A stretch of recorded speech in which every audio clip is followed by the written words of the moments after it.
যারা অবিশ্বাসী কাফের এদের জন্য আল্লাহ পাক সূরা কাফিরুন নাজিল করেছেন। যারা হলো দুদুল্যমান, দুই নৌকে পা দিয়ে চলে, মুখে বলে একটা অন্তর আর একটা দুমুখ সাপ, বৃষ্টি যেই দিকে ছাতা ধরে সেদিকে গোলালু মার্কা, সব তরকারি চলে, ওদের নাম হলো মুনাফিক। এই মুনাফিকদের জন্য আল্লাহ পাক একটি সূরা নাজিল করেছেন, সূরার নাম হলো মুনাফিকুন। কথা কয় না? আমি করব ওয়াজ, আপনারা দেবেন আওয়াজ, জবাব দিবেন ঠিক ঠিক, আলোচনা হবে কমপ্লিট। শ্রোতাদের স্পিরিটে বারে বক্তার হিট, আলোচনা হবে জায়গা মতো ফিট। আগে বলতাম কিছু আজ প্যান্ডেলে, কিছু আজ অ্যাঙ্গেলে, এখন আর অ্যাঙ্গেলে না, যা বলবো সব ডাইরেক্ট। অ্যাঙ্গেলে বলার দিন শেষ, ডাইরেক্ট বলার বাংলাদেশ। কথা বলে ঠিক কিনা? আর আপনারা যদি ভয় পান তো আমরা যাবো কোথায়? গাজীপুরের মানুষের অনেক সাহস, সাহস আছে না নাই? জি, চলেন শুরু করা যাক। এই মুনাফিক চেনা বড় কঠিন। মুনাফিকদের স্বভাব হলো ইসলাম নামের গাছের গোড়া কেটে মাথায় পানি ঢাল, আর আফসোস করে ইসকে যে ইসলাম নামের গাছটা কাটলো। কথা কয় না? চুপ করে থাক ধোকাবাজ, চোখে তোদের নাহি লাজ। চুপ করে থাক ধোকাবাজ, চোখে তোদের নাহি লাজ। গোড়া কেটে মাথায় ঢালো পানি, তোদের চিনি আর কতকাল করবি রে শয়তানি। মুনাফিকদের স্বভাব সকালবেলা কোরআনের মাহফিলের অনুমতি দিয়ে সন্ধ্যাবেলায় পুলিশ পাঠায় বন্ধ করতে। ছিল না এরকম? মনে রাখবেন, হজ করার পরে আলহাজ মুনাফিক হতে পারে, দাড়ি টুপি থাকার পরে মুনাফিক হতে পারে। নবীর পিছনে নামাজ পড়ে লোকটা যদি মুনাফিক হয়, আপনার আমার পিছনে নামাজ পড়ে তার সাথে বড়টা হবে। হিন্দু বৌদ্ধ খ্রিস্টানদের ভিতর থেকে মুনাফিকের জন্ম হয় না, মুনাফিকের জন্ম হয় মুসলমানের ভিতর থেকে। আশেপাশে ঘাপটি মেরে থাকে, চেনা যায় না। ওপরে ওপরে ইসলামের দরদ বুঝায়, আর ভিতরে ভিতরে ইসলামের চূড়ান্ত দুশ্মনের চাইতেও বেশি খারাপ। এই মুনাফিকদের জন্য সমাজে ইসলাম প্রতিষ্ঠিত করা যায় না। এজন্য আসুন, মুনাফিকদের মুখোশ যদি আমি আজকে খুলে দিতে যাই, আমার আলোচনার পয়েন্ট হারিয়ে যাবে। আমি ওইদিকে যেতে চাচ্ছি না। আমি আজকে কথা বলবো আল্লাহর ভিআইপি মুমিন বান্দাদেরকে নিয়ে। চিৎকার মেরে বলুন সুবহানাল্লাহ। তাহলে সূরার নাম কি বললাম? সূরাল মুমিনুন। মনে থাকবে তো ইনশাআল্লাহ?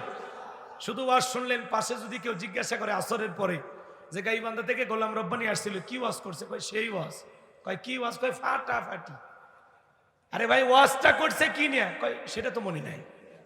তাহলে ওয়াজের বিষয় যদি মনে না থাকে, ওই ফাটাফাটি বললে লাভ আছে? হ্যাঁ, এই জন্য একটু মনোযোগ দিয়ে কথাগুলো শুনবেন।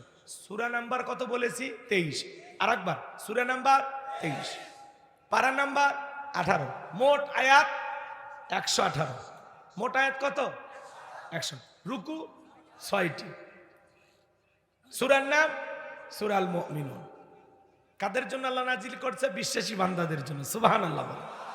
আর কোনো ভূমিকা নাই। এইবার চলেন আমরা আলোচনায় প্রবেশ করি। জবান ছেড়ে কণ্ঠ উজাড় করে আমার সঙ্গে সবাই তিলাওয়াত করুন। আউযু বিল্লাহি মিনাশ শাইতানির রাজীম। বিসমিল্লাহির রাহমানির রহিম। বিতাড়িত মর্দাক শয়তানের কাছ থেকে, অভিশপ্ত ইবলিসের কাছ থেকে আল্লাহ তাআলার কাছে আশ্রয় প্রার্থনা চাচ্ছি। পরম কোন মসিন দালু আল্লাহ তাআলার নামে শুরু করছি। সূরার নাম সূরাল মুমিনুন। ক্বাদ আফলাহাল মুমিনুন। যে কোনো আয়াত বা সূরার তাফসীর করতে হলে কোন প্রেক্ষাপটে, কোন সময় আল্লাহ তাআলা তার হাবিবের উপরে সেই সূরাটি বা আয়াতটি নাজিল করেছেন, সে নাজিলের প্রেক্ষাপট জানার দরকার আছে না? না। আরবিতে বলা হয় শানি নজুল। যদি শানি নজুল আলোচনা করা হয় তাহলে তাফসীর বুঝতে সহজ হয়। তাফসীর করতে হলে প্রথমে ওই আয়াতটা বা সূরাটি কখন আল্লাহ তাআলা নাজিল করেছেন, 1 নাম্বার পয়েন্ট হলো শানি নজুল বলতে হবে। নাজিলের প্রেক্ষাপটটা, সময়কালটা তুলে ধরতে হবে। আমি কি একটু বলবো সূরাল মুমিনুন আল্লাহ তাআলা কখন নাজিল করেছেন? আমি কি একটু বলবো? রাগ করবেন না? তাকবীর দেন, লিল্লাহি তাকবীর। সম্মানিত ভাইয়েরা আমার, নবীর প্রিয় সাহাবী হযরত ওমর ফারুক রাদিয়াল্লাহু তাআলা আনহু বলেন, আমি মৌমাছির গুনগুন আওয়াজ শুনলাম। ডানে তাকায় মৌমাছি নাই, বামে তাকায় মৌমাছি নাই। বিশ্ব নবীর চেহারা মোবারকের দিকে তাকায় দেখি নবীজি ফিস ফিস করে কি যেন তেলাওয়াত করতেছেন। হযরত ওমর ফারুক ডেকে বলেন, আমার বোঝার বাকি রইল না, আসমান থেকে নবীজির উপরে কোরআনুল কারীম নাজিল হচ্ছে, আর বিশ্ব নবী কোরআনুল কারীম রিসিভ করতে ব্যস্ত। বলুন সুবহানাল্লাহ। মৌমাছির গুনগুন আওয়াজ হলে কোরআনুল কারীম নাজিল হয়। দপ্তরি ছুটির ঘন্টায় বাড়ি মারে, টন টন আওয়াজ হলে কোরআনুল কারীম নাজিল হয়। নবীজি যখন ঘোড়ার উপরে থাকতেন, ওই সময় যদি কোরআনুল কারীম নাজিল হইতো, ওহির ভারে ঘোড়ার পা গুলো বালুর ভিতরে ডেবে যেত। বলুন আল্লাহু আকবার। বিশ্বনবী যখন উটের উপরে থাকতেন, ওই সময় যদি কোরআনুল কারীম নাজিল হইতো, ওহির ভারে উটের মাথা জমিনের সঙ্গে লেগে যেত।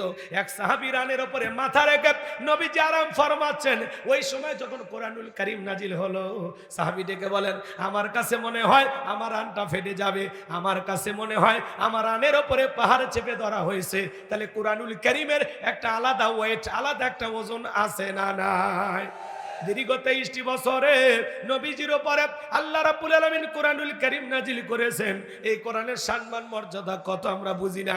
এমন মুসলমান আছে 50-60 বছর বয়স হয়ে গেছে, আল্লাহর কোরআনটা কোনোদিন খুলেও দেখেনি, এরকম মুসলমান আছে না নাই? আল্লাহ কি পাঠিয়েছেন, কি লিখেছেন যদি না জানেন, জীবনটা পাল্টাবেন কিভাবে? কথা বোঝেন নাই? কোরআনুল কারীম হলো আল্লাহর পাঠানো চিঠি। কথা কয় না? আল্লাহর পাঠানো মেসেজ। আল্লাহ তাআলা কি লিখেছেন, কি বলেছেন, যদি কোরআন না পড়েন তাহলে বুঝবেন কিভাবে? আপনি মুসলমান দাবি করেন অথচ কোরআন পড়তে পারেন না, কত হতভাগা আমরা, কপাল পোড়া। আল্লাহ কি বলেছেন কোরআনুল কারীমের ভিতরে যদি কোরআন না পড়ি, মালিককে চিনবো কিভাবে? লাইলি মজনুর কাছে চিঠি লেখে, কিন্তু মজনু যদি চিঠি না পড়ে তাহলে লাইলির আবেগটা কি বুঝবে? কথা বোঝেন নাই মনে হয়। লাইলি মনের আবেগ, প্রেম, ভালোবাসা সব উজাড় করে চিঠি লেখে, ও প্রিয়তম মজনু, তুমি আমার সাধনা, তুমি আমার ভাবনা, তুমি আন্ধার রাতে চাঁদ, দিনের সূর্য। কথা কয় না কেন? তুমি অন্ধকার রাত্রের তারা। এইভাবে আবেগ ঘন লেখে, যেদিকে তাকাই শয়নে স্বপ্নে খালি তোমারই দেখি, তোমারে যদি না পাই এ জীবন আর রাখবো না। এই যে মনের আবেগ মিশাইয়া লাইলি মজনুর কাছে চিঠি লেখে। এখন মজনু যদি ওই চিঠি না পড়ে, লাইলির প্রতি প্রেম জাগবে, ভালোবাসা বৃদ্ধি হবে? তো আল্লাহ কি বলেছেন কোরআনুল কারীমের ভিতরে, এই কোরআন যদি না পড়ি মালিকের প্রতি দরদ, মহব্বত, ভালোবাসা জাগ্রত হবে না। এজন্য কোরআন পড়ে মালিকের সাথে সম্পর্ক গভীর করা দরকার আছে না? আসুন কোরআনের সাথে লেগে থাকেন, কোরআনের আলোয় আলোকিত হই। মিনাজ জুলুমাতি ইলান নূর, অন্ধকার থেকে আলোর পথ দেখানোর জন্য, আলোকিত মানুষ বানানোর জন্য আল্লাহ কিতাব নাজিল করেছেন। কথা বলে ঠিক কিনা?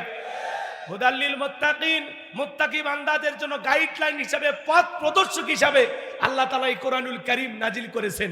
কোরআন যদি না পড়ি আমরা পথ পাবো কিভাবে? এজন্য কোরআনের কাছে আসার দরকার আছে না নাই? নাকি খালি হুজুরদের দায়িত্ব? হ্যাঁ, সম্মানিত ভাইয়েরা আমার, আমি লম্বা করতে চাই না। সন্তানদেরকে ছোটবেলা থেকে এই জন্য মাদ্রাসায় পড়াইতে হবে। অন্তত 2-4 বছর মাদ্রাসায় পড়াইলে সন্তানটা হাফেজ হতে পারে, অথবা কোরআনটা সম্পূর্ণ পড়া শিখতে পারে। এরপরে ডাক্তার, ইঞ্জিনিয়ার যা খুশি বানান, আমাদের আপত্তি নাই, কিন্তু জীবনের শুরুতে আল্লাহর কোরআনটা অবশ্যই পড়াবেন ইনশাআল্লাহ। মুসলিম হিসাবে আমাদের দায়িত্ব আমাদের সন্তানদেরকে দিন শিখানো। এটা সব নফল না ফরজ? জোরে বলেন না? তাহলে সন্তানদেরকে কোরআন সুন্নাহর জ্ঞান শিখানো দরকার আছে না না? আল্লাহ যেন আমাদের সকল পরিবারের সকল সদস্যকে কোরআন পড়নেওয়ালা হিসেবে কবুল করেন। চিল্লা বলেন আমিন। লম্বা আমি করবো না। 8টি পদ্ধতিতে নবীজির উপরে কোরআনুল কারীম নাজিল হইতো। একে একে বলতে গেলে অনেক সময় লেগে যাবে আমার ভাইয়েরা। হযরত ওমর ফারুক ডেকে বলেন, নবীজির কোরআনুল কারীম রিসিভ করা শেষ হয়ে গেল।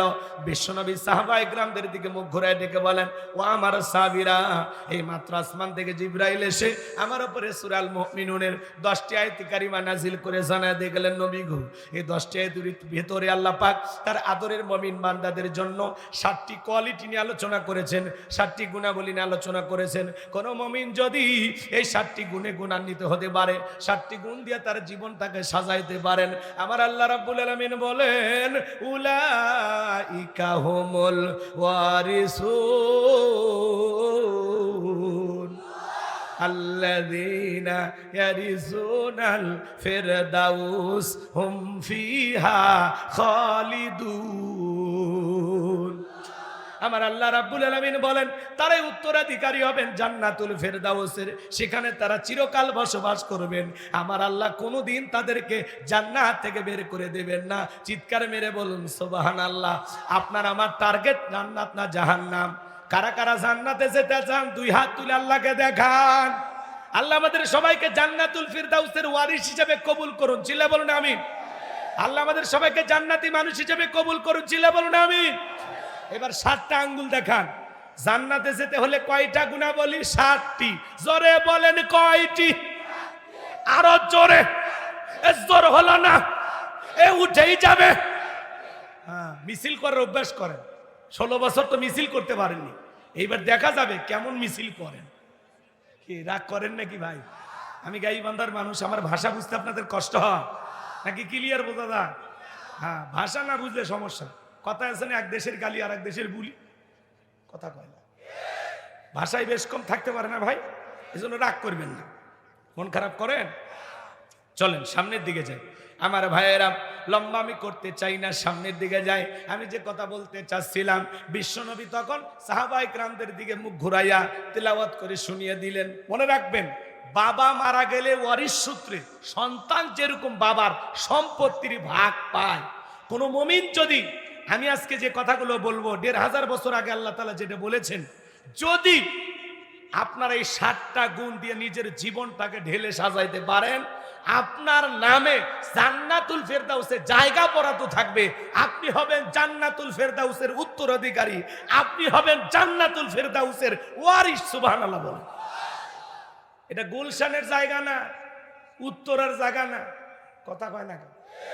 জান্নাতুল ফেরদাউসে আপনি যতই অট্টলিকে বানান, যে কয়তলা বানান, ছেড়ে যেতে হবে, এটা থাকার জায়গা না। কিন্তু যদি আমল কইরা জান্নাতুল ফিরদাউসের ওয়ারিস হতে পারি, কি কোনদিন বের হওয়া লাগবে? হুম ফিহা খালিদুন। আল্লাহ কোনদিন বের করে দিবে না। সুবহানাল্লাহ বলে। আসুন ভাই একটু সামনের দিকে যাই। আমি কি শুরু করব? কষ্ট হবে না তো? বিশ্বনবী তখন সাহাবায়ে কেরামদের সামনে তেলাওয়াত করে শুনিয়ে দিলেন। আমার আল্লাহ রাব্বুল আলামিন বলেন ক্বাদ আফলাহাল মুমিনুন। আমার আল্লাহ রাব্বুল আলামিন বলেন অবশ্যই মুমিনেরা সফল, অলরেডি মুমিনেরা সফল। সফল হয়েছে তারা ঈমান এনেছে যারা। আল্লাহু আকবার বলেন। ক্বাদ আফলাহাল মুমিনুন, অবশ্যই মুমিনেরা সফল। সফল হতে পারবে তারা ঈমান আনবে যারা। আমরা মনে করি ক্ষমতা পাইলে সফল, টাকা থাকলে সফল, যশ খ্যাতি, নায়ক সুপারস্টার, এরা বুঝি সফল। ব্যবসায়িক দিক দিয়ে এরা বুঝি সফল না। আল্লাহর কাছে এগুলো সফলতার মাপকাঠি না। আল্লাহর কাছে সফল হতে পারবে তারা ঈমান আনবে যারা। বর্তমানে পৃথিবীর সবচাইতে ক্ষমতাধর ব্যক্তির নাম কি? Donald Trump. একটু বলেন না কি নাম? আমেরিকা তাদের 47তম প্রেসিডেন্ট ডোনাল্ড ট্রাম্পকে বানাইছে। আজ পর্যন্ত আমেরিকার ইতিহাসে কোন নারীকে তারা প্রেসিডেন্ট বানায়নি। আমরাও আগামীতে সিদ্ধান্ত নেব, আর যাই হোক কোন নারীকে এই দেশের প্রধানমন্ত্রী বানাবো না। আগামীতে আমাদের পুরুষ হবে প্রধানমন্ত্রী। কারা কারা চান হাত তুলে দেখান। লিল্লাহি তাকবীর। হাত নামান। নারীদের দেখার দিন শেষ। আগামীতে পুরুষের বাংলাদেশ। পুরুষ হবে সমাজের অভিভাবক, তাহলে সমাজ ভালো চলবে। আর মেয়ে মানুষ যদি আমাদের নেতা হয়, খবর আছে। যেই দলেরই হোক না, পুরুষ চাই। পুরুষ পুরুষ, কথা কয় না। রাগ করেন, বোঝেন না? মেয়ে মানুষের রাগ বেশি, জেদ বেশি, অভিমান বেশি। স্বামীর সাথে ঝগড়া লাগে, বাড়িতে হাড়ি পাতিল ভাঙ্গে ফেলে দেয়, স্বামীকে তুলে আছাড় মারে। ওরা যদি একবার শান্তির জায়গা পায়, জীবন চলে যাবে, এই জায়গা ছাড়বে না। আর ওই জায়গায় টিকে থাকার জন্য প্রয়োজনে পুরো পৃথিবীতে আগুন লাগাই দেবে। রাগ করতেছেন না? মন খারাপ করবেন না। দেখলেন না 16 বছর লাগছে ছাড়তে। বারবার বললাম ম্যাডাম পদত্যাগ করেন। আমার ইচ্ছার চাচাকে বলা হয় স্বৈরাচার শাসক। ইচ্ছার চাচা ক্ষমতার থেকে পদত্যাগ করে জেলে গেছে, দেশ ছাড়েনি। বাপের বেটা উনি জেলে যাওয়ার কারণে ওনার নেতা কর্মীর ক্ষতি হয়েছে? হয়নি। দেশনেত্রী বেগম খালেদা জিয়া অসুস্থ হয়ে দেশে পড়েছিলেন, জেল খেটেছেন, দেশ ছাড়েনি। বাপের বেটি কাতারের আমির রাজকীয় ভাবে কি বিমান দিল, রাজকীয় ভাবে সম্মান নিয়ে দেশের বাইরে গেল চিকিৎসা করার জন্য। ত্যাগ করলে, কুরবানি করলে আল্লাহ পুরস্কারও দেবে। আর আপনি কি করলেন?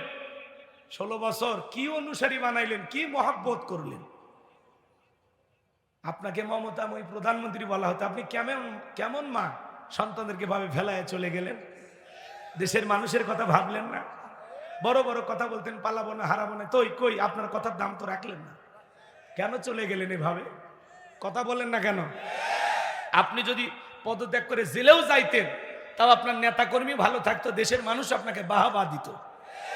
হয়তোবা কয়েক বছর পরে জেলখানা থেকে বের হয়ে ফুলের মালা দিয়া আজকে আপনি বাহিরে যায় কান্নাকাটি করতেছেন, আমি এখন দেশ ছাড়া, ঘর ছাড়া, কষ্ট একটা, আমি দেশে নাই। এই কয়েকদিন আগে অডিও তোমরা তো শোনো না, আমি মাঝে মাঝে ওনার কথা মিস করি, এজন্য আমি শুনি।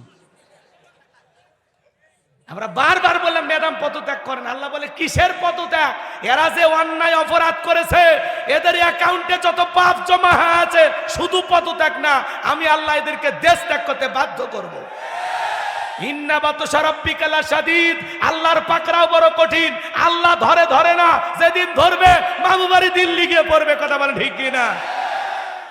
দেখেন, এটাই আল্লাহর ফয়সালা। কি কষ্ট পান? কষ্ট পান?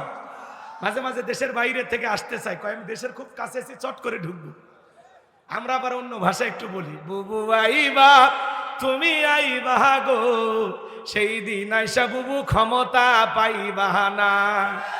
ও বুবু আইবা তুমি আইবা গো, সেই দিন আইসা বুবু ক্ষমতা পাইবা না।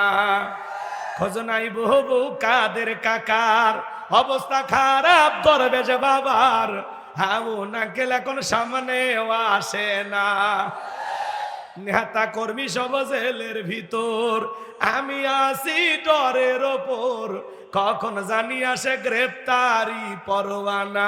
বুবু আইবা তুমি আইবা গো, সেই দিন আইসা বুবু চিয়ার পাইবা না। ক্ষমতার চেয়ার থেকে নামা সহজ, কিন্তু ওই চেয়ারে ওঠা কঠিন। এই জন্য আমি বললাম কি, ক্ষমতা পাইলে সফল হওয়া যাবে না, টাকা থাকলে সফল হওয়া যাবে না, যশ খ্যাতি থাকলে সফল হওয়া যাবে না। সফল হতে পারবে তারা ঈমান আনবে যারা। আল্লাহু আকবার বলেন। ক্বাদ আফলাহাল মুমিনুন, অবশ্যই মুমিনেরা সফল। আপনাদের এলাকায় একটা বাজারের নাম বলেন তো, কি বাজার?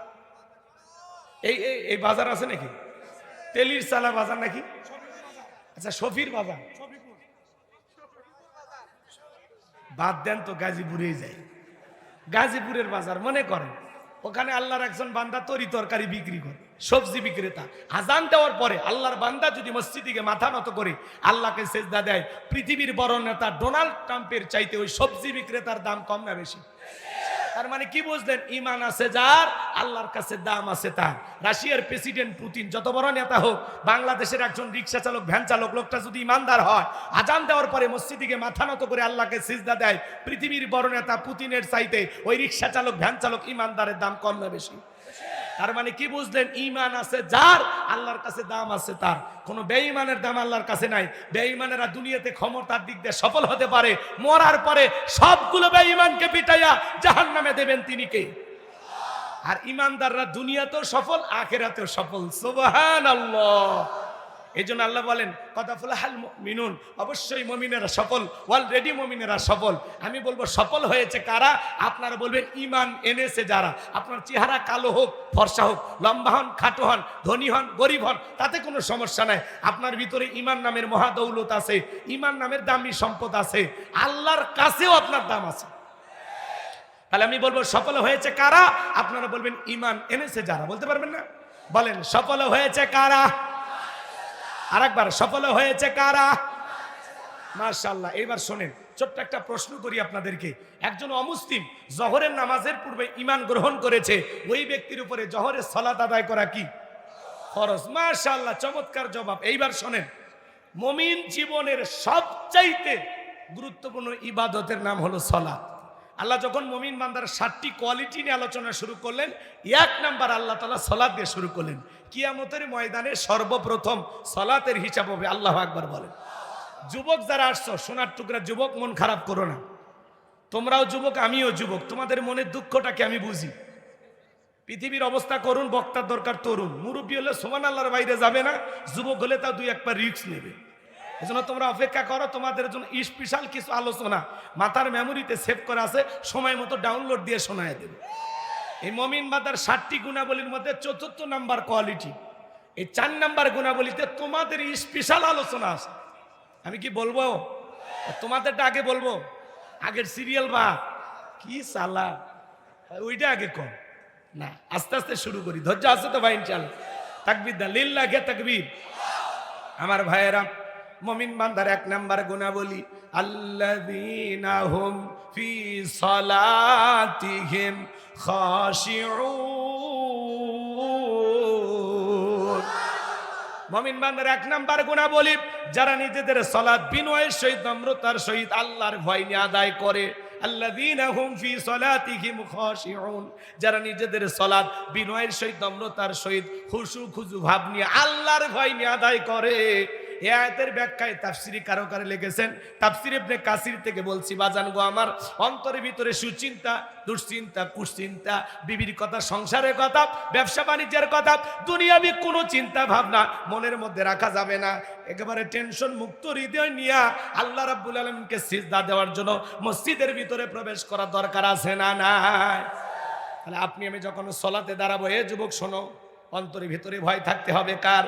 ইয়া আইয়ুহাল্লাযীনা আমানুত্তাকুল্লাহ, হে ঈমানদারগণ আমি আল্লাহকে ভয় করো, হাক্কা তুকাতিহি, ভয় করার মতো ভয় করো। কিভাবে আপনি আমি সালাত আদায় করব? বিশ্বনবী কিভাবে সালাত আদায় করতেন? আম্মা জান আয়েশা ডেকে বলেন, নবীজি নামাজের ভিতরে এত লম্বা সময় ধরে দাঁড়িয়ে থাকতেন, মাঝে মাঝে তাকায় দেখতাম নবীজির পা গুলো ফুলে উঠেছে। আম্মা জান আয়েশা আরো ডেকে বলেন, নবীজি এত লম্বা সময় রুকু করতেন, সিজদা করতেন, মাঝে মাঝে মনে হয় নবীজি আর কোনোদিন সিজদা থেকে মাথা উঠাবেন না। আম্মা জান আয়েশা ডেকে বলেন, একদিন রাতের বেলায় দেখি নবীজি এত কান্না করেছেন, কাঁদতে কাঁদতে সিজদার জায়গাটা পর্যন্ত ভিজে গেছে। নবী যখন সিজদা থেকে মাথা উঠাইলেন, আম্মা জান আয়েশা জিজ্ঞাসা করেন, নবী গো, ও আমার নবী, আপনি এত কান্না কেন করেছেন? কি হয়েছে আপনার? বিশ্ব নবী ডেকে বলে, আয়েশা, আমি তো আমার জন্য কাঁদি না, আমি কাঁদি আমার গুনাহগার উম্মতের জন্য। আল্লাহর কাছে কেঁদে কেঁদে বলি, আল্লাহ আমার গুনাহগার উম্মতের গুনাহগুলো মাফ করে দাও, ওই কঠিন জাহান্নামের আগুন থেকে আমার উম্মতকে তুমি মুক্তি দাও। নবী যদি আপনার আমার গুনাহ মাফের আশায় আল্লাহ তাআলার কাছে সিজদা দিয়া কান্না করেন, আমরা হলাম মূল ভিকটিম, মূল আসামি, মূল অপরাধী। আমরা তো গুনাহ দিয়ে নিজের জীবনটাকে শেষ করে ফেলে দিয়েছি। তাহলে বলেন তো বাজান, সিজদা দিয়ে নিজের গুনাহ মাফের জন্য আল্লাহর কাছে দোয়া করা দরকার আছে না নাই? 5 ওয়াক্ত সালাত এটা তো রবের বাধ্যতামূলক অর্ডার, অবশ্যই আপনাকে আমাকে আদায় করতেই হবে, করতেই হবে, করতেই হবে। কথা 5 ওয়াক্ত সালাত নফল না ফরজ? সকল মুসলমান আমরা জানি, কথা বলেন ঠিক কিনা? 5 ওয়াক্ত সালাত আদায় করা লাগবে। পাশাপাশি গভীর নিশীতে রাতের 1টা 2টা 3টার দিকে ওইটা বিবির ভালোবাসা ত্যাগ কইরা, আরামের বিছানা ত্যাগ কইরা, ঠান্ডা পানিতে ওযু বানায়া নিরালাই নিবৃত্তিতে সালাতে দাঁড়িয়ে যাবে যারা, আল্লাহর প্রিয় গোলাম হতে পারবে তারা। যারা তাহাজ্জুদের সালাত আদায় করে আল্লাহ তাদের মর্যাদা বৃদ্ধি করে দিবেন, বলুন সুবহানাল্লাহ। এজন্য আল্লাহ রাব্বুল আলামিন বলেন, ওয়াল্লাযীনা ইয়াবিতুনা লিরাব্বিহিম সুজদাও ওয়া কিয়ামা। সূরা ফুরকানের ভিতরে আল্লাহ পাক জানিয়ে দিলেন, যারা রাত্রি জাগরণ করে আমি আল্লাহকে সিজদা দেয়, আমি আল্লাহর জন্য দণ্ডায়মান হয়ে যায়। এই যে আপনি একা একা রাতের 1টা 2টা 3টার দিকে জায়নামাজে দাঁড়িয়ে গেছেন, এই নামাজ পৃথিবীর কাউকে দেখানোর জন্য নয়, এই নামাজ হলো একমাত্র কাকে পাওয়ার জন্য? বলেন না, সালাতি ওয়া নুসুকি ওয়া মাহইয়ায়া ওয়া মামাতি লিল্লাহি রাব্বিল আলামিন। সূরা আনআম আয়াত নাম্বার 162 আল্লাহ রাব্বুল আলামিন জানিয়ে দিলেন, নবীজি আপনি বলুন আমার নামাজ, আমার কুরবানি, আমার জীবন, আমার মরণ লিল্লাহি রাব্বিল আলামিন, আসমান জমিনের প্রতিপালকের জন্য। তাহলে আপনার আমার জীবনের সব ইবাদত হবে একমাত্র কাকে পাওয়ার জন্য? তাহলে গভীর নিশীথে সিজদায় দাঁড়িয়ে যাওয়া লাগবে। সিজদা দিয়ে আল্লাহ রাব্বুল আলামিনের কুদরতি কদমে সিজদা দিয়ে নিজের সমস্ত অপরাধগুলো আল্লাহর কাছে স্বীকার করা লাগবে। যারা তাহাজ্জুদের যায় নামাজে, এদিক খেয়াল করেন, সিজদা দিয়ে ফিস ফিস করে আপনি যা বলতেছেন, আপনার এই তাহাজ্জুদের ফিস ফিস আওয়াজ আল্লাহ তাআলা আরশে আজিমে বৈশা শুনতে পায়। সিজদা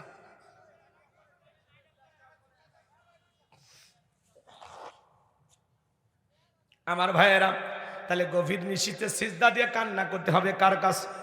আরেকটু জোরে বলেন, কার কাছে? আল্লাহর বান্দা যারা প্রিয় হতে চান, আল্লাহর নিকটতম বান্দা হতে চান, তাহলে তাহাজ্জুদের সালাত আদায় করেন, আল্লাহ আপনার মর্যাদা বাড়িয়ে দিবেন। যারা তাহাজ্জুদের সালাত আদায় করে এদের জীবনে হতাশা থাকে না, পেরেশানি থাকে না। ওরা মালিকের সাথে সম্পর্কটা এত গভীর করে, ওরা সমস্যায় পড়ে আল্লাহর কাছে বলতে দেরি, আল্লাহ তার জীবনের সমস্যাগুলো দূর করতে দেরি করবে না। বলুন সুবহানাল্লাহ। যুবকেরাও রাত্রি জাগরণ করে, তবে তাহাজ্জুদ পইরা না, ইউটিউব ইন্টারনেট ঘাটাঘাটি কইরা, ইমু মেসেঞ্জারে বান্ধবীর সাথে চ্যাটিং কইরা, সারা রাত মোবাইলে লেখালেখি করে, হ্যালো জান খাইছো, ঘুমাইছো, মেয়ে রাগ করে বলে আজকে ভাত খাবো না। ওই ছেলে বলে তুমি না খাইলে আমিও খাবো না। নিজের মা খাইছে কিনা খবর নেয় না, বাবা খাইছে কিনা খবর নেয় না, বান্ধবী না খাইলে ওই দুষ্ট যুবকের মুখে খাবার ওঠে না। এরকম হাইব্রিড যুবক আছে না নাই? সারা রাত ইমু মেসেঞ্জারে কথা বইলে ফজরের আজান হয় যখন, ওই হাইব্রিড যুবক ঘুমাইতে যায় তখন নামাজও পড়ে না। যুবক রে, এই ঘুম ভাঙলে সকাল, না ভাঙলে পরকাল।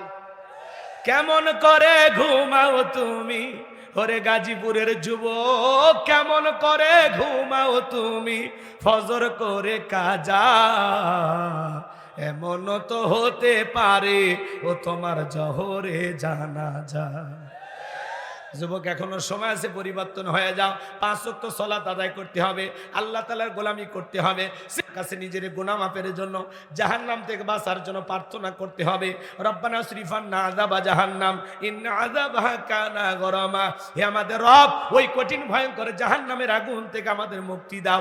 ওই জাহান্নামের আযাব শাস্তি সহ্য করার ক্ষমতা আমাদের নাই। ইন্নাহা সাআত মুস্তাকাররাও ওয়া মুকামা। নিশ্চয়ই আবাসস্থল হিসাবে, বসতির জায়গা হিসাবে ওই জাহান্নাম কতটা নিকৃষ্ট একটা স্থান। ওই জাহান্নাম সুখের জায়গা না, ওইটা হলো যন্ত্রণার কারখানা। আমার আল্লাহ রাব্বুল আলামিন বলেন, ইন্না জাহান্নামা কানাত মিরসাদা লিত্তাগিনা মাআবা লাবিসিনা ফিহা আহকাবা লা ইয়াযুকুনা ফিহা বারদাও ওয়ালা শারাবা ইল্লা হামিমাও ওয়া গাসসাকা। সূরা নাবার ভিতরে আল্লাহ পাক জানিয়ে দিলেন, ইন্না জাহান্নামা কানাত মিরসাদা, নিশ্চয়ই জাহান্নাম ফুলসিরাতের কিনারায় ওঁত পেতে রয়েছে। শিকারী ধরার জন্য যেমন ফাঁদ পাতা হয়, ফুলসিরাতের কিনারায় আল্লাহর অবাধ্য গুনাহগার গোলামদের ধরার জন্য জাহান্নাম ওঁত পেতে রয়েছে। এটা হলো অপরাধীদের থাকার আবাসস্থল। এখানে তারা যুগের পর যুগ বসবাস করবে।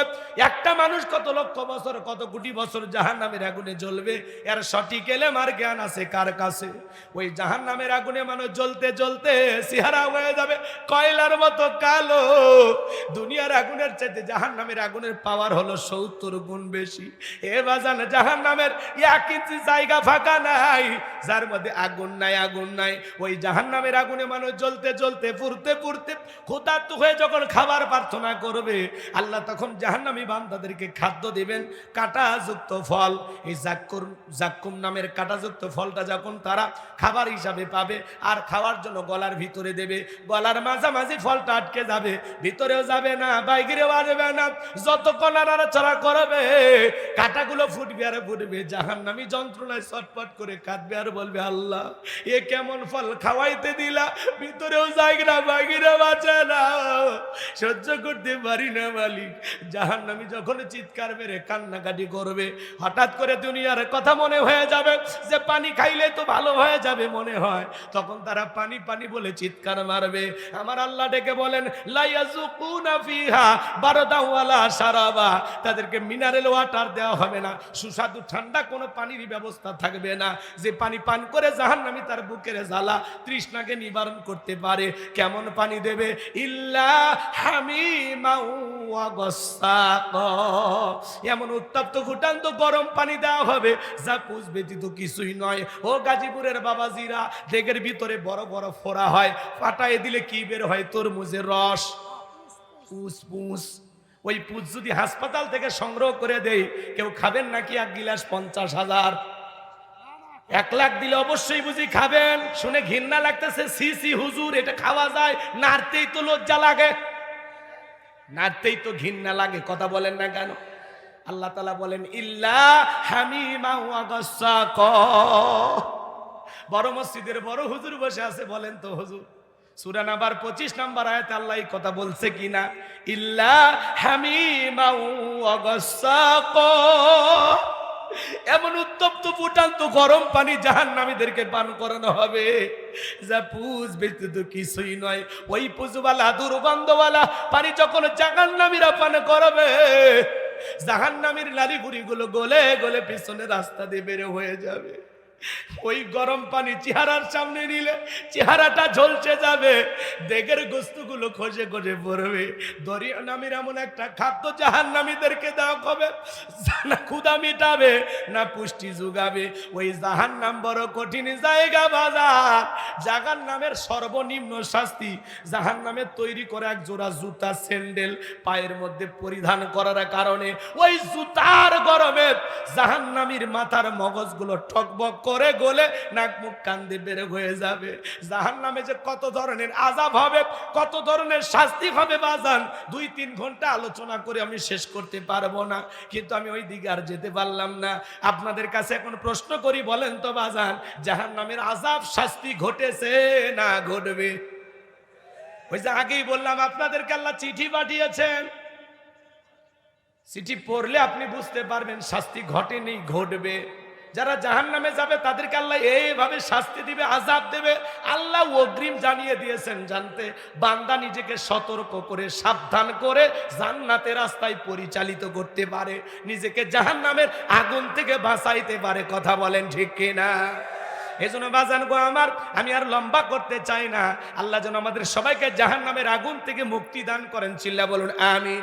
তাহলে জাহান্নামের শাস্তির আযাব থেকে বাঁচার জন্য কাঁদতে হবে কার কাছে? সিজদা দিয়ে কান্না করবেন কার কাছে? সাহাবায়ে কিরাম কিভাবে সালাত আদায় করতেন? বিশ্বনবীর সাহাবীরা যখন মরুভূমিতে নামাজে দাঁড়িয়ে যেতেন, আমার ভাইয়েরা, সাহাবায়ে কিরাম নামাজে এত মনোযোগ ছিল, কাঁধে পাখি পরে থাকে তারপরে টের পাইতো না। সুবহানাল্লাহ, জোরে বলেন। আর আপনি আমি মশা পড়লে এই হাতে এই জায়গায় নিয়ে যায়, আগে মশা মারে তারপরে সূরা ধরে। হযরতে তালহা রাদিয়াল্লাহু তাআলা সালাত আদায় করতেছিলেন, ছেলেটা খেলা করতেছিল, জঙ্গল থেকে সাপ এসে সন্তানটাকে বেঁচিয়ে ধরেছেন। স্ত্রী মানুষজনকে ডাকলেন, ছেলেটাকে বিপদ মুক্ত করলেন। হযরতে তালহা নামাজ শেষে জিজ্ঞাসা করে, বিবি রে, বাড়িতে এত মানুষজন, ব্যাপারটা বুঝতে পারলাম না। ডেকে বলে, স্বামী, আপনি যখন নামাজে দাঁড়িয়ে গেছেন, জঙ্গল থেকে সাপ এসে সন্তানটাকে বেঁচিয়ে ধরেছিল, আমি মানুষজনকে ডাকলাম আর ছেলেটাকে বিপদ মুক্ত করলাম। এত ঘটনা আপনার চোখের সামনে ঘটে গেল, আপনি কি কিছুই বলতে পারেন না? হযরতে তালহা ডেকে বলেন, বিবি রে, নামাজের মধ্যে মন যদি এদিক সেদিক চলে যায়, তাহলে নামাজ তো আর নামাজ থাকে না। আর আপনি আমি নামাজ পড়ি গাজীপুর, মন চলে যায় মধুপুর। নামাজ পড়ে গাজীপুরে, মন চলে যায় ভারতের বর্ডারে। নামাজ পড়ে বড় মসজিদে, মন চলে যায় বড় বাজারে। কথা কয় না, কথা কয়। নামাজের মধ্যে দাঁড়ায় আমাদের মন খালি ছটপট করে, দুনিয়াবি নানান কথা মনে হয়। মাঝে মাঝে নামাজের ভিতরে দুনিয়াবি এত কথা, এত চিন্তা নামাজের মধ্যে মনে হয়। নামাজ 2 রাকাত না 3 রাকাত মনে থাকে না। মাঝে মাঝে দুনিয়াবি এত কথা নামাজের মধ্যেই মনে হয়। সিজদা 2টা দিলাম না 1টা দিলাম, মনে থাকে না। নামাজের ভিতরে ব্রেক করে চিন্তা করা লাগে। কথা কয় না। আমি ওই জন্য আমার ভাষায় অনেক জায়গায় বলি, বলবো রাগ করবেন না তো, আমাদের পাগল মন খালি ছটপট করে। আমাদের কি মন বলেন বলেন? পাগল মোহন মন রে, মন কেন উল্টো পাল্টা বলে, ও পাগল মন মন রে, মন কেন মসজিদে না যায় রে, আল্লাহ রে কোন দুনিয়ায় পাঠায় লাই আমারে। বর্তমানের নারী পুরুষ সমান সমান মাপ, লম্বা চুল কাটিয়া আবার মাথায় লাগাই ক্যাপ, আল্লাহ রে কোন জামানায় পাঠায় লাই আমারে। হিন্দি গানের টান মারিয়া রাস্তা হাইটা যায়, আবার কারো সুরে সুরে বুকটা হাইটা যায়, আল্লাহ রে কোন জামানায় পাঠায় লাই আমারে। জিন্সের প্যান্ট শার্ট পরিয়া রাস্তা হাইটা যায়, পুলানা মাইয়া ওইটা সিনা বড় দায়, আল্লাহ রে কোন দুনিয়ায় পাঠায় লাই আমারে। কানে পড়ছে দুল, কপালে পড়ছে টিপ, কাছে যদি যা বলে বিলকি সাফা কয় না আমি আবুল। বুখারী শরীফের স্পষ্ট হাদিস, আল্লাহ রাসূল বলেছেন কোন পুরুষ যদি নারীর বেশ ধারণ করে আর কোন নারী যদি পুরুষের বেশ ধারণ করে, আল্লাহর লানত তাদের উপর। এই দেশে এত পোশাকের স্বাধীনতা, তারপরে ঢাকা শহরে কিছু উশৃঙ্খল মা বোন আন্দোলন করছিল, মনে নাই? পোশাকের স্বাধীনতা চাই। কেমন স্বাধীনতা? বলে দাদি নানি ব্লাউজ ছাড়া শাড়ি পরেছিল, আমরাও পড়তে চাই। আপত্তি করি নাই তো বোন, আপত্তি করি না। আন্দোলন কেন করা লাগবে? তুমি ব্লাউজ ছাড়া শাড়ি পর। দাদি নানির তুলনা দা, আগেকার দাদি নানি কত ভালো ছিল জানো? হ্যাঁ, আগেকার দাদি নানি পুরুষের কণ্ঠের আওয়াজ পাইলে ঘরের কোনায় লুকাইতো, আর এখনকার মা বোনেরা পুরুষের কণ্ঠের আওয়াজ পাইলে বাড়ির গেট খুলে দিয়ে বলে আসেন। কার কাছে আসছেন? বাদশা। বাদশা তো আমারই স্বামী, আসেন না এক কাপ চা খেয়ে যান, আমি কিন্তু ভালো চা বানাইতে পারি। কি ডাইলগ, এমন সুরে ডাকে, আসেন চা খান, একটা বিস্কিট খেয়ে যান।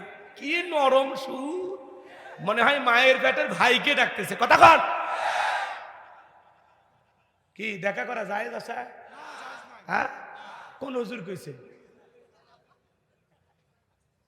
আপনার বাড়ির দরজায় অপরিচিত কোন পুরুষ আসলে দরজা খোলা তো দূরের কথা, দেখা করা তো দূরের কথা, কথা বললেও নরম শুন না।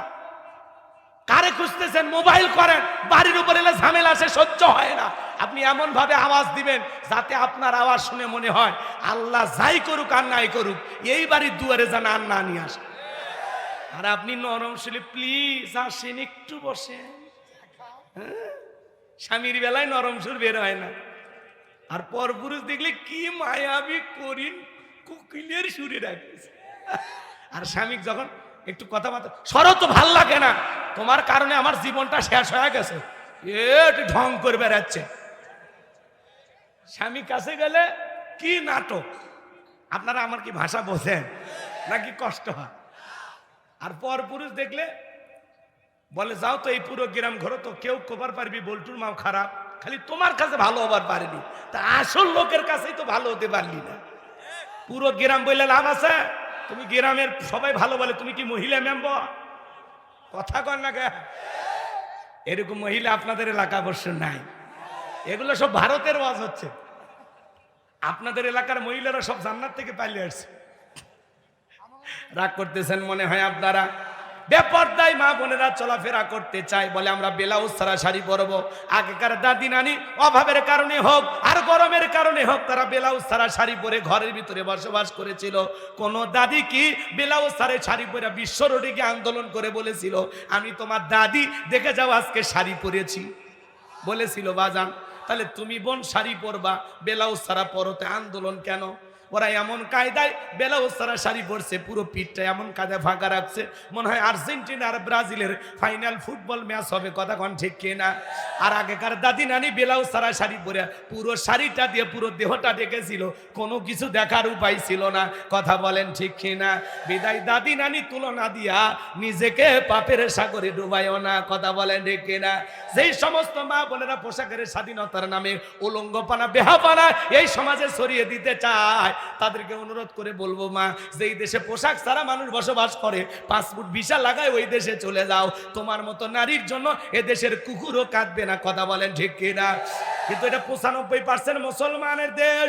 এই দেশে পোশাকের স্বাধীনতার নামে কোনো উলঙ্গপনা বেহাপানাকে মেনে নেওয়া হবে না। এটা মুসলমানের দেশ। অমুসলিম নারী যা ইচ্ছা তাই করতে পারে, কিন্তু মুসলমানের বউ বেপরদায় বাহিরে যেতে পারে না। মুসলমানের মেয়ে বোরকা ছাড়া বাহিরে যেতে পারে না। বাবা হলে ভালো বাবা হন। কথা কয় না? পর্দা নফল না ফরজ? আল্লাহ বলেন, ওয়াকরনা ফি বুয়ুতিকুন্না ওয়ালা তাবাররুজনা তাবাররুজাল জাহিলিয়াতিল উলা। নারীরা তোমরা ঘরের ভিতরে অবস্থান করো, খবরদার জাহিলিয়াতি যুগের মেয়েদের মতো নোংরা অশ্লীল পোশাক পরে নিজের দেহকে প্রদর্শন করো না। এই জন্য আমরা বলতে চাই, কোন সম্ভ্রান্ত ভদ্র ফ্যামিলির মেয়ে বোরকা ছাড়া বাহিরে যেতে পারে না। একটা নারী যদি ঢিলা ঢালা বোরকা পরে, হাত মুজা পা মুজা লাগাইয়া রাস্তাতে হেঁটে যায়, মনের অজান্তে শ্রদ্ধা সম্মানে মাথাটা নত হয়ে আসে। যে নারী বোরকা পরে, পর্দা করে, নামাজ পড়ে, ওই নারীর উপরে আল্লাহর রহমত নাজিল হয়। পর্দাশীল স্ত্রী যদি আপনার পান, আপনার সংসারের অভাব অনটন দূর করে দিবে। অভাব অনটন থাকলেও অশান্তি থাকবে না। পর্দা নিষিদ্ধ, বউ দরকার। আমার কথা কি খুব বিরক্ত হয়েছে? আল্লাহ যেন আমার মা বোনদেরকে সঠিক বুঝ দান করেন। একটু চিল্লায় বলেন আমিন। ও মা, মা, যে কোনো জিনিস প্যাকেটে থাকলে তার আকর্ষণ থাকে। তো তোমার সম্মান মর্যাদা তখনই ভালো থাকবে যখন তুমি বোরকা পরে পর্দায় থাকবা। নিজেকে এইভাবে খোলামেলা পোশাক পরে মানুষকে দেখায় না। যে নারী যত উল্টাপাল্টা পোশাক পরে, ওর চরিত্রে তত গন্ডগোল। এই যে উল্টাপাল্টা পোশাক পরে বেপরদায় বাহিরে আসো, তোমার কি একটু লজ্জা করে না? আল্লাহর ভয় কি তোমার অন্তরে নাই? জান্নাতি নারীদের সর্দারনি হযরতে ফাতেমা মৃত্যু পর্যন্ত পর্দার ভয় বেঁচে থাকার কারণে সে জান্নাতি নারীদের লিডার হয়েছে। তো এই জন্য মা, আপনারা যদি সেই ফাতেমাকে অনুসরণ করেন, তাহলে আপনারাও জান্নাতে যেতে পারবেন। এই বাড়ি থেকে ওই বাড়িতে গেলেও বেপরদায় যাবেন না। আল্লাহ আমার মা বোনদেরকে পর্দা নাই না চলার তৌফিক দান করুন। একটু সিলে বলে না। আর আপনার একটু পুরুষ হন, বউ যখন বেপরদায় বাহিরে যাবে, শেফালি বোরকা পর, বউ বলতে পারে, হ, আমি মনে হয় বুড়ি হয়েছি যে বোরকা পরে আমার বাহিরে যাওয়া লাগবে। এই বুড়ি হলে তোর দিক কেউ তাকাবি না, এখনই দোকানপাট ঢেকে বাহিরে যা। কথা কয় না? আজকে সমাজে কি হয়েছে? 7 বছর 50 বছরের নানি দাদির গায়ে বোরকা, আর 16 বছর 14 বছরের নাতনির গায়ে বোরকা নাই। বোরকা লাগবে কার? পরে আসে কি? মায়ের শরীরে বোরকার আছে, মেয়ের শরীরের বোরকা নাই। এই সমাজে এরকম আছে না? না। তো মা বোনদেরকে বলে যাই, মা, খবরদার, খবরদার, বেপরদায় চলবেন না মা। দুনিয়া ক্ষণিকের মা। আল্লাহকে ভয় করুন, আল্লাহ হেদায়েত দান করুন। চিল্লা বলুন আমিন। আমার ভাইরা কথা মনে মন খারাপ করেছেন, তাহলে নামাজের ভিতরে দাঁড়ায়া আমাদের মন খালি ছটফট করে। দুনিয়াবি নানান চিন্তা ভাবনা নামাজের মধ্যে মনে হয়। এক চাচামিয়া এত তারা উড়া করে ওযু করছে, এক ঠ্যাং না ধুয়ে মসজিদে ঢুকছে। তাই সালা মসজিদ পিছলে গায়ে চাচা একদিক, লঙ্গি একদিক, তাও বলে আল্লাহু আকবার। মানুষ বলে, চাচা আগে লঙ্গি ঠিক করেন, কয় না আগে জামাত ধরি। এরকম তাড়াহুড়া করে নামাজ পড়লে হবে না। 2 মিনিটে 2 রাকাত, 4 মিনিটে 4 রাকাত, জোহরের 4 রাকাত সুন্নত। ইমাম আর মুসল্লি একসাথে নিয়ত বেঁধেছে, ইমামের 2 রাকাত হওয়ার আগেই মুসল্লি 4 রাকাত শেষ। হুজুর এইবার জিজ্ঞাসা করছে, চাচা মিয়া, আমার 2 রাকাত হয় না আর আপনার 4 রাকাত হয়ে গেল? বলে, হুজুর আপনাদের চর্চা কম। এরকম আছে না নাই? নামাজ তাড়াহুড়া করে পড়া যাবে না। এই যে সামনে রমজান মাস আসবে, প্রত্যেকটা মসজিদে মনে হয় তারাবির প্রতিযোগিতা শুরু হয়ে যায়, কোন মসজিদে কত তাড়াতাড়ি আদায় করা যায়। কথা বলে না কেন? সোনার মক্কা মদিনা আল্লাহ তার গোলামকে নিয়েছিল, সেখানে তারাবি বললাম সময় লাগলো 1 ঘন্টা 45 মিনিট। আর আমার দেশে 20 মিনিটে 20 রাকাত শেষ। ওরা নামাজ পড়ছে না গাড়ি চালাইছে আল্লাহ ভালো জানে। এই 4G 5G গতির নামাজ দিয়ে হবে না। খালি আলহামদু শোনা যায় আর দলিন শোনা যায়। মাঝখানে যে কি হয়েছে ফেরেশতারা বুঝেছে কিনা আল্লাহ জানে। কথা কন ঠিক কিনা? এরকম তাড়াহুড়া করে সালাত আদায় করলে হবে। কিভাবে সালাত আদায় করবেন? আল্লাযীনা হুম ফি সালাতিহিম খাশিউন, যারা নিজেদের সালাত বিনয়ের সহিত, নম্রতার সহিত, আল্লাহর ভয় নিয়ে। শোনেন শোনেন, একটা রাষ্ট্রপতি প্রধানমন্ত্রীর সামনে যদি দাঁড়ান, কি করবেন? দাড়ি চুলকাবেন? কিভাবে থাকবেন? নম্র ভদ্র হয়ে, চুল পরিমাণে যেন বেয়াদবি না হয়। একটা রাষ্ট্রপতি প্রধানমন্ত্রীর সামনে যেভাবে আদব আর ভদ্রতা নিয়ে দাঁড়াইলেন, তার চাইতে কোটি কোটি গুণ বেশি আদব আর ভদ্রতা নিয়ে সালাত আদায় করার সময় মহান মালিক আল্লাহকে সিজদা দেওয়ার সময় দাঁড়াইতে হয়। বিনয়ের সহিত, নম্রতার সহিত। আপনি নামাজ পড়েন না, দাড়ি চুলকান, নামাজ পড়েন, লুঙ্গি ঠিক করেন, আপনার লুঙ্গি এত খুলে যায় রশি লাগাবে, কথা কয় না। নামাজ পড়তে পড়তে ফোন রিসিভ করে বলে হ্যালো, নামাজে আসে। কি ডিজিটাল নামাজি বের হয়েছে, কথা কন ঠিক কিনা? এগুলো নামাজ দিয়ে আল্লাহকে পাওয়া যাবে না ভাই। ফাঁসির আসামিকে যদি বলা হয় রাত 10টা বাজে 12টায় আপনার ফাঁসি, সে অবশ্যই যদি মুসলমান হয় 2 রাকাত নফল নামাজ আদায় করবে। ফাঁসির আসামি জীবনের শেষ মনে করে যেভাবে সালাত আদায় করে, আপনি আমি জহর পড়বো আর মনে মনে খেয়াল করব এই জহরের নামাজ আমার জীবনের শেষ সালাত, আমি আসর পর্যন্ত নাও বাঁচতে পারি। আমি আসর পড়বো আর মনে মনে ভয় করবো যে আসরের সালাত আমার জীবনের শেষ সালাত, এর জন্য রুকু সিজদা সঠিকভাবে করতে হবে। 4 রাকাত 10 মিনিট লাগুক, সমস্যা আছে? কথা বলেন না কেন? 2 রাকাত 5 মিনিট লাগুক, সমস্যা আছে? সাহাবা ইকরাম 2 রাকাত নামাজ পড়ে সারা রাত কাটাইতেন, সুবহানাল্লাহ কোন। এই জন্য আসুন বিনয়ের সহিত, নম্রতার সহিত আল্লাহর ভয়ে সালাত আদায় করবো, 5 ওয়াক্ত সালাত আদায় করবো। এদিকে খেয়াল করেন, বিশ্বনবীর জামানায়